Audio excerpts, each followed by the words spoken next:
Hello दोस्तों, मैं दीपक एक बार फिर अपने यूट्यूब चैनल शिखर एजुकेशन में आप सभी का स्वागत करता हूं। दोस्तों, हम इंडियन पॉलिटी पढ़ रहे थे और आज हम इंडियन पॉलिटी में राज्य की नीति के निदेशक तत्वों को पढ़ने जा रहे हैं। दोस्तों, हमारे संविधान में शामिल राज्य के नीति निदेशक तत्वों के संबंध में आज हम विस्तार से जानेंगे और यह जानने का प्रयास करेंगे कि हमारे संविधान में कौन कौन से नीति निदेशक तत्व शामिल हैं। दोस्तों, राज्य की नीति के निदेशक तत्व, जिसे हम इंग्लिश में directive principles of state policy कहते हैं। अब हम इसके बारे में थोड़ा पहले जान लेते हैं कि क्या है, फिर इसके बाद हम एक एक नीति निर्देशक तत्वों को विस्तार से पढ़ेंगे। राज्य की नीति के निदेशक तत्व संविधान के भाग 4 के अनुच्छेद 36 से 51 तक में शामिल किए गए हैं। इन तत्वों में संविधान तथा सामाजिक न्याय के दर्शन का वास्तविक तत्व निहित है। निदेशक तत्व कार्यपालिका और विधायिका के ऐसे तत्व हैं जिनके अनुसार इन्हें अपने अधिकारों का प्रयोग करना होता है। निदेशक तत्वों को न्यायालय द्वारा प्रवर्तित किया जा सकता है या नहीं, इसके संबंध में अनुच्छेद 37 में यह कहा गया है कि ये तत्व न्यायालय द्वारा प्रवर्तित नहीं किए जाएंगे, लेकिन ये देश के शासन में मूलभूत हैं तथा विधि निर्माण करते समय कार्यपालिका तथा विधान पालिका का इन तत्वों को लागू करना कर्तव्य है। दोस्तों, यहाँ पर यह लिखा हुआ है कि हमारे संविधान में भाग 4 के अनुच्छेद 36 से 51 तक DPSP अर्थात directive principle of state policy राज्य के नीति निर्देशक तत्वों को शामिल किया गया है। और यहाँ पर इसका अर्थ होता है न्यायालय द्वारा प्रवर्तित किया जाना, मतलब इसका अर्थ होता है कि यदि राज्य इन कर्तव्यों को या इन निर्देशकों को पालन ना करे तो हम इसके लिए न्यायालय में नहीं जा सकते हैं कि वह इन निदेशक तत्वों को लागू करे। और यह इसके संबंध में अनुच्छेद 37 में यह कहा गया है। जब लेकिन भले ही ये प्रवर्तित ना किए जा सकें, लेकिन देश के शासन में ये मूलभूत हैं तथा कोई भी यदि विधि या कानून बनता है तो उस समय कार्यपालिका और विधान पालिका का इन तत्वों को लागू करना कर्तव्य है। आगे है, राज्य के नीति निदेशक तत्व संविधान में सम्मिलित कुछ आदर्श होते हैं जो किसी भी सरकार के लिए पथ प्रदर्शक का कार्य करते हैं। संविधान में इनका वर्णन नागरिकों के पालन के लिए नहीं होता, इनका संबंध केवल राज्य से होता है। ये राज्य का ध्यान अपने कर्तव्य की ओर आकृष्ट करने के लिए संविधान में सम्मिलित किए जाते हैं। इनका पालन करना अथवा नहीं करना यह राज्य पर निर्भर करता है। नीति निदेशक तत्व का उद्देश्य। दोस्तों, अब हम इसके उद्देश्य के बारे में जानेंगे। निदेशक तत्वों का मुख्य उद्देश्य सामूहिक रूप से भारत में आर्थिक एवं सामाजिक लोकतंत्र की रचना करना तथा कल्याणकारी राज्य की स्थापना करना है। दोस्तों, यह प्रश्न में आ जाता है कभी कभी कि हमारे DPSP अर्थात राज्य के नीति निदेशक तत्वों का उद्देश्य क्या है। तो आप लोग इसको ध्यान में रखें और याद करें। यहाँ पर कि इसका उद्देश्य सामूहिक रूप से भारत में आर्थिक और सामाजिक लोकतंत्र, ये शब्द आप लोग याद रखेंगे क्योंकि ये हूबहू यही शब्द पूछ लिया जाता है कि कैसे लोकतंत्र की रचना करना है और स्थापना करना है तथा कल्याणकारी राज्य की स्थापना करना है। ये लाइन आप लोग अच्छे से ध्यान रखें।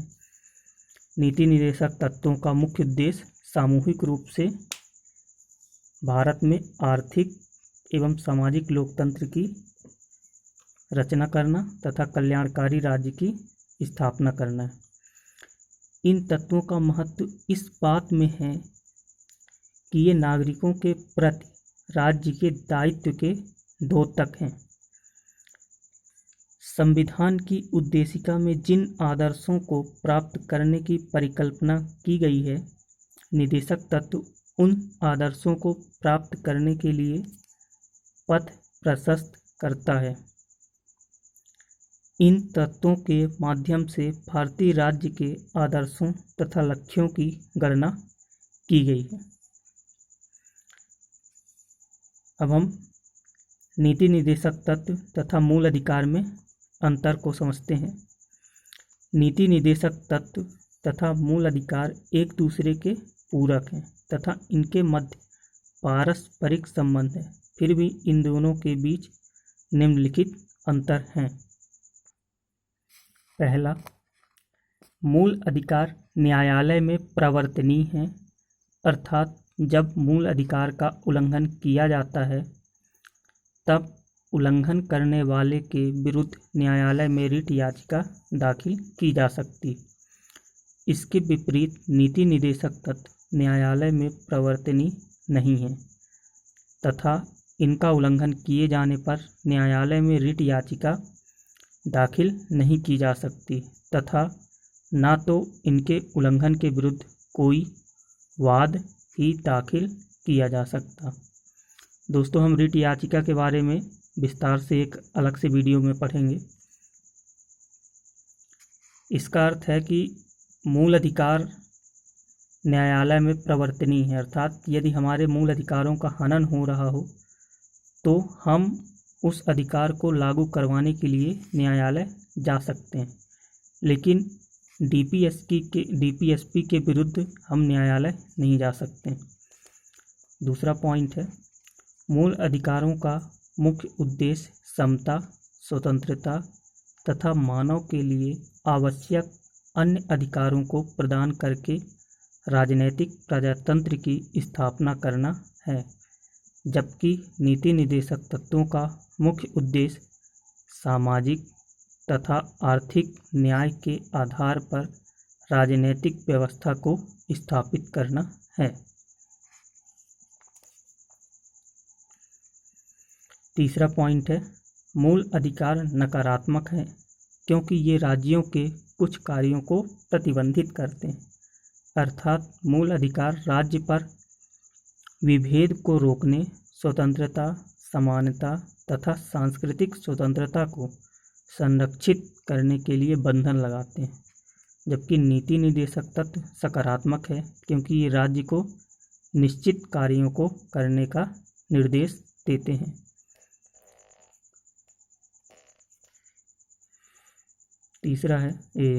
चौथा है, मूल अधिकार व्यक्तियों को प्रदान करके राजनीतिक लोकतंत्र की स्थापना की गई है, जबकि नीति निर्देशक तत्व द्वारा आर्थिक लोकतंत्र तथा कल्याणकारी राज्य की स्थापना का प्रयास किया गया है।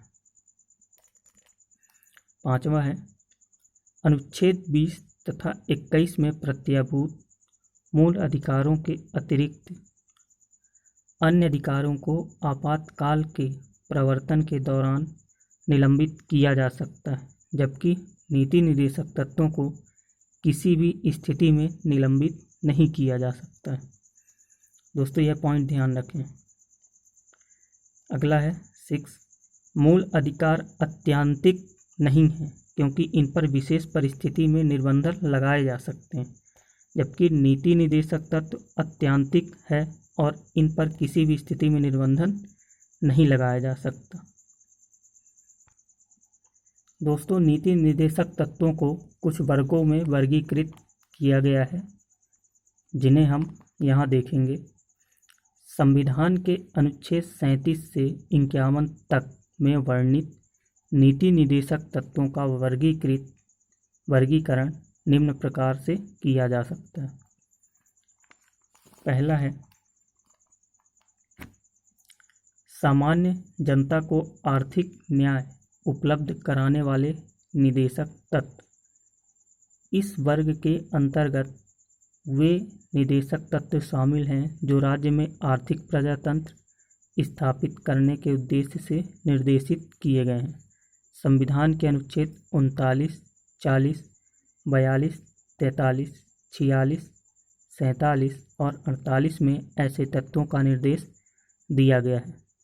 दोस्तों, अभी हम इन अनुच्छेदों के बारे में भी बताएंगे कि इन अनुच्छेदों में क्या है। आगे बढ़ते हैं।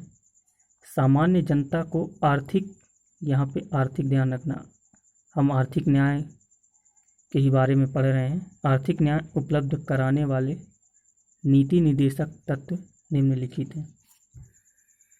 पहला, पुरुष और स्त्री सभी नागरिकों को समान रूप से जीविका के पर्याप्त साधन प्राप्त करने का अधिकार हो। दूसरा, समुदाय के भौतिक संसाधनों का स्वामित्व और नियंत्रण इस प्रकार विभाजित हो जिससे सर्वोत्तम सामूहिक हित हो। तीसरा, आर्थिक व्यवस्था इस प्रकार संचालित हो कि धन और उत्पादन के साधनों का सर्वसाधारण के लिए अहितकारी संकेंद्रण न हो।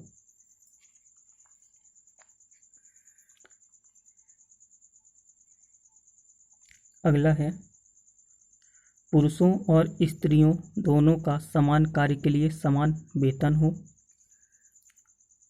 दोस्तों, इनका अर्थ आप लोग खुद समझ सकते हैं, सीधे सीधे साधारण शब्दों में ही लिखा है, इसमें समझाने वाली ज़्यादा बात नहीं है। पांचवा है, पुरुषों, स्त्रियों तथा अवयस्क बालकों का दुरुपयोग न हो तथा आवश्यकता से विवश होकर नागरिकों को ऐसा कार्य न करना पड़े जो उनकी आयु या शक्ति के प्रतिकूल हो। छठा है, बालकों को स्वतंत्र और गरिमामय वातावरण में स्वस्थ विकास के अवसर और सुविधाएं दी जाएं तथा अवयस्क व्यक्तियों की शोषण से तथा नैतिक और आर्थिक परित्याग से रक्षा की जाए। अगला है 7वां, राज्य अपनी आर्थिक सामर्थ्य और विकास की सीमाओं के भीतर काम पाने के, शिक्षा पाने के और बेकारी, बुढ़ापा, बीमारी तथा निःशक्तता एवं अन्य अभाव की दशाओं में लोक सहायता पाने के अधिकार को प्राप्त कराने का प्रभावी उपबंध करेगा।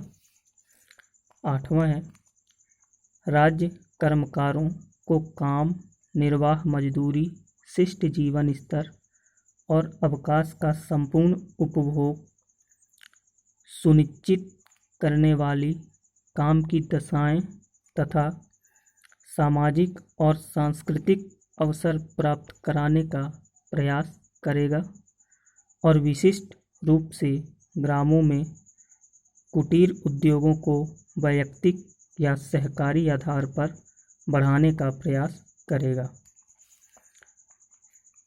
9वां नंबर है, राज्य आय की असमानताओं को कम करने का प्रयास करेगा और न केवल व्यक्तियों के बीच बल्कि विभिन्न क्षेत्रों में रहने वाले और विभिन्न व्यवसायों में लगे हुए लोगों के बीच भी प्रतिष्ठा, सुविधाओं और अवसरों की असमानता समाप्त करने का प्रयास करेगा। अब दूसरा नंबर है, सामान्य जनता को सामाजिक न्याय उपलब्ध कराने वाले निर्देशक तत्व। संविधान में सामाजिक न्याय संबंधी जिन निर्देशक तत्वों का उल्लेख किया गया है, उनका उद्देश्य सामाजिक लोक कल्याण की स्थापना करना है। सामाजिक न्याय उपलब्ध कराने वाले नीति निदेशक तत्व निम्नलिखित हैं। पहला, राज्य जनता के दुर्बल वर्गों, विशेषकर अनुसूचित जातियों और अनुसूचित जनजातियों के शिक्षा और धन संबंधी हितों की विशेष सावधानी से अभिवृद्धि करेगा और सामाजिक अन्याय और इसी प्रकार के शोषण से उनकी संरक्षा करेगा। अगला है दूसरा, राज्य यह सुनिश्चित करेगा कि विधिक तंत्र इस प्रकार कार्य करे कि समान अवसर के आधार पर न्याय सुलभ हो और विशेषकर आर्थिक या किसी अन्य निर्योग्यता के कारण कोई नागरिक न्याय प्राप्त करने के अवसर से वंचित न हो तथा इसके लिए वह किसी विधायी योजना द्वारा या किसी अन्य प्रकार से निःशुल्क विधिक सहायता की व्यवस्था करेगा। अगला है तीसरा, राज्य समाज के अनेक वर्गों के बीच प्रतिष्ठा, अवसरों तथा सुविधाओं की असमानता समाप्त करने का प्रयास करेगा। चौथा है, राज्य सभी बालकों को 14 वर्ष की आयु पूरी करने तक निःशुल्क और अनिवार्य शिक्षा देने के लिए प्रावधान करने का प्रयास करेगा।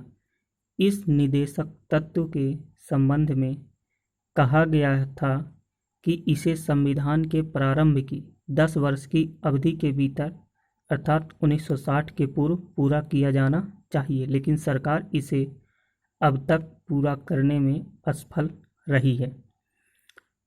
अगला है, राज्य भारत के समस्त नागरिकों के लिए एक समान सिविल संहिता प्राप्त कराने का प्रयास करेगा। दोस्तों, यहाँ पर एक समान सिविल संहिता क्या है इसके बारे में थोड़ा जानकारी दी हुई है। 23 जुलाई 2003 को सर्वोच्च न्यायालय ने अपने एक ऐतिहासिक निर्णय में देश में सभी धार्मिक समुदायों के लिए समान नागरिक संहिता की आवश्यकता बताई तथा न्यायालय अभी भी बार बार यह बोलता रहता है कि सरकार समान नागरिक संहिता को लागू करे। न्यायालय ने इस बात पर खेद व्यक्त किया कि स्वतंत्रता के 56 वर्षों बाद भी और आज वर्तमान तक भी संविधान का अनुच्छेद 44 अर्थात समान नागरिक संहिता कॉमन सिविल कोड लागू न हो पाया है। राज्य के नीति निर्देशक सिद्धांतों में शामिल इस अनुच्छेद के अनुसार यह सरकार का प्रयास होना चाहिए कि वह देश में समान नागरिक संहिता लागू करे। न्यायालय ने स्पष्ट किया है कि संविधान का अनुच्छेद 25 जहां धर्म के पालन व इसके तौर तरीकों पर अमल का अधिकार प्रदान करता है, वहीं अनुच्छेद 44 धर्म को सामाजिक संबंधों व निजी कानूनों से अलग करता है।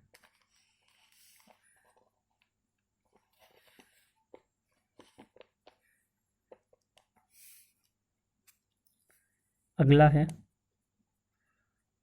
राज्य की लोक सेवाओं में न्यायपालिका को कार्यपालिका से पृथक करने के लिए राज्य कदम उठाएगा। अब तीसरा नंबर है, राजनीतिक तथा पर्यावरण संबंधी नीति निदेशक तत्व। राजनीतिक तथा पर्यावरण संबंधी नीति निदेशक तत्व निम्नलिखित हैं। पहला, राज्य ग्राम पंचायतों का संगठन करने के लिए कदम उठाएगा और उनको ऐसी शक्तियां और अधिकार प्रदान करेगा जो उन्हें स्वायत्त शासन की इकाइयों के रूप में कार्य करने योग्य बनाने के लिए आवश्यक है। राज्य उद्योगों में लगे हुए कर्मकारों को प्रबंध में लेने और सुनिश्चित करने के लिए उपयुक्त विधान द्वारा या किसी अन्य प्रकार से कदम उठाएगा।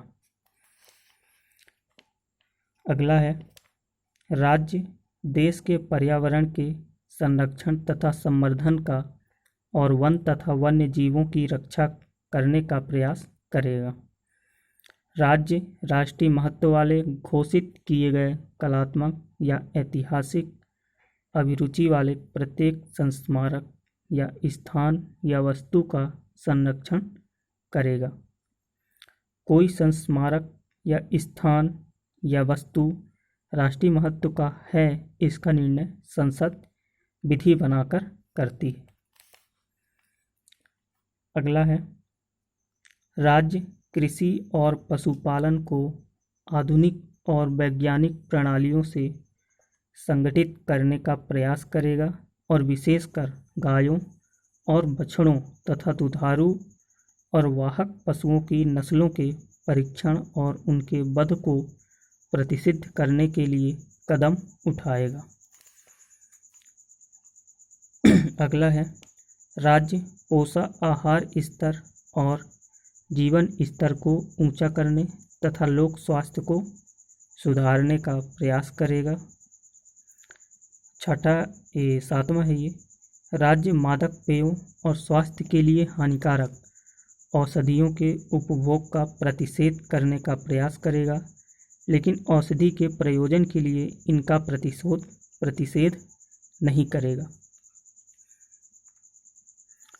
चौथा नंबर है, अंतर्राष्ट्रीय शांति तथा सुरक्षा से संबंधित नीति निदेशक तत्व। राष्ट्रपिता महात्मा गांधी विश्व शांति तथा मानव कल्याण को अपने जीवन का लक्ष्य मानते थे। दोस्तों, यहाँ राष्ट्रपिता होगा।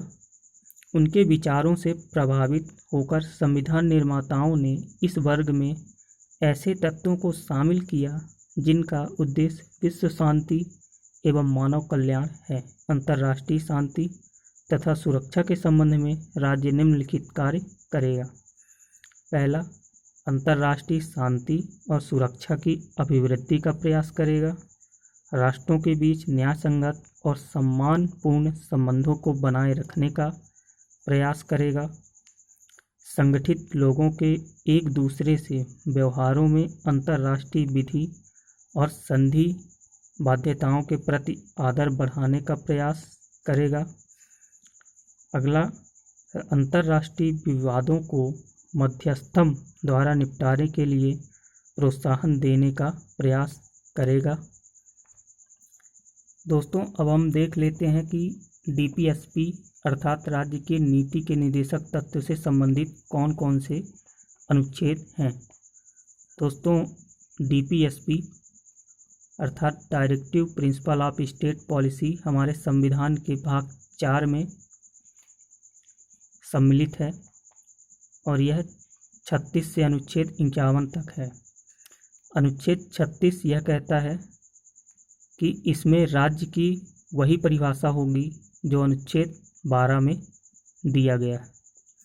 फिर अनुच्छेद 37 है, इस भाग में अंतर्विशिष्ट तत्वों का लागू होना। फिर अनुच्छेद 38 है, राज्य लोक कल्याण की अभिवृद्धि के लिए सामाजिक व्यवस्था बनाएगा, अर्थात सामाजिक व्यवस्था किस आधार पर? सामाजिक, आर्थिक और राजनैतिक, सोशल, इकोनॉमिक, पॉलिटिकल न्याय के आधार पर। अनुच्छेद 39 में यह प्रावधान है कि राज्य द्वारा अनुसरणीय कुछ नीति तत्व। फिर अनुच्छेद 39 का में सामान्य न्याय और निःशुल्क विधिक सहायता की बात की गई है। अगला अनुच्छेद है अनुच्छेद 40। इसमें ग्राम पंचायतों के गठन और संगठन की बात की गई है।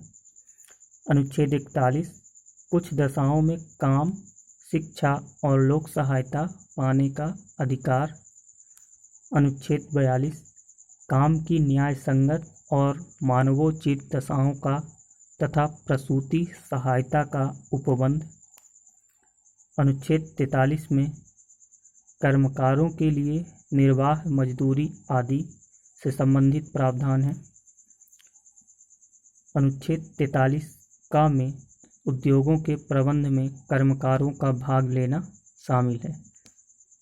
और अनुच्छेद 43 खा अर्थात 43 बी में सहकारी समिति से संबंधित प्रावधान है। अनुच्छेद 44 नागरिकों के लिए एक समान सिविल संहिता यूनिफॉर्म सिविल कोड से संबंधित प्रावधान है।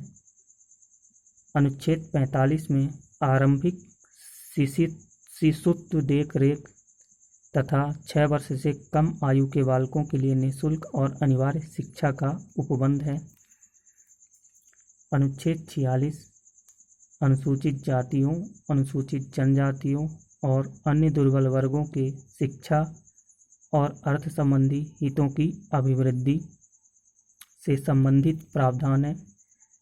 अनुच्छेद 47 में पोषण आहार स्तर और जीवन स्तर को ऊंचा करने तथा लोक स्वास्थ्य का सुधार करने का राज्य का कर्तव्य से संबंधित प्रावधान है। अनुच्छेद 48 में कृषि और पशुपालन का संगठन है। अनुच्छेद 48 का में पर्यावरण का संरक्षण तथा संवर्धन और वन तथा वन्य जीवों की रक्षा से संबंधित प्रावधान है।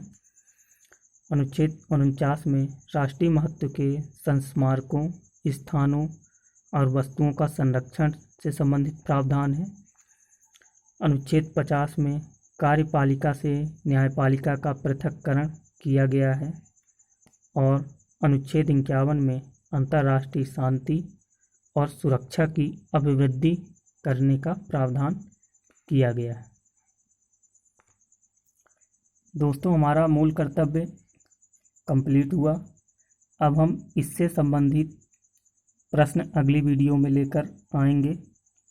यदि यह वीडियो आपको अच्छी लगी हो तो प्लीज़ लाइक, शेयर और कमेंट करें तथा यदि आप हमारे चैनल में नए हों तो प्लीज़ हमारे नए चैनल को सब्सक्राइब कर लीजिए ताकि हमारे नए वीडियो का नोटिफिकेशन आपको मिलता रहे। धन्यवाद।